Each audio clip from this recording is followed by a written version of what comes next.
محترم اسلم صاحب السلام علیکم، عافیت فرمانے کا شکریہ۔ آپ نے سوال کیا کہ جمعے کا خطبہ اردو زبان میں دے سکتے ہیں؟ حدیث اور سنت کی روشنی میں بتائیں۔ دیکھیے، جمعے کا خطبہ نبی کریم صلی اللہ علیہ وسلم، صحابہ کرام اور آج تک جو ہے وہ عربی زبان ہی میں دیا جاتا ہے۔ فرق صرف یہ ہے کہ اس زمانے میں حضور صلی اللہ علیہ وسلم جو واعظ اور تقریر فرماتے تھے عربی میں، ظاہر ہے کہ اسی کو خطبہ کہا جاتا تھا۔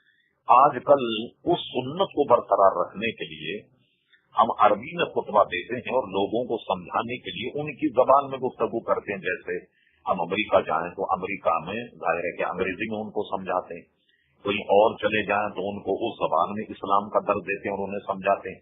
حضور علیہ الصلوۃ والسلام کی وہ سنت اور جمعے کا خطبہ جو واجب ہے اس کی ادائیگی کے لیے جو ہے وہ ایک مخصوص خطبے ہیں جو عربی میں لکھے ہوئے ہیں، انہی کا پڑھنا ضروری ہے۔ اور خطبے میں اردو زبان استعمال کرنے کو علماء نے جائز نہیں لکھا، معیوب لکھا ہے، لہذا خطبہ جو ہے وہ عربی ہی میں ہوگا۔ البتہ لوگوں کو سمجھانے کے لیے جمعے کی نماز اور خطبے سے پہلے اردو یا کسی اور زبان میں جس میں وہ سمجھ سکتے ہیں اس میں تقریر کرنے میں حرج نہیں ہے، لیکن خطبہ جمعہ جو ہے وہ ہر اعتبار سے عربی ہی میں ہوگا۔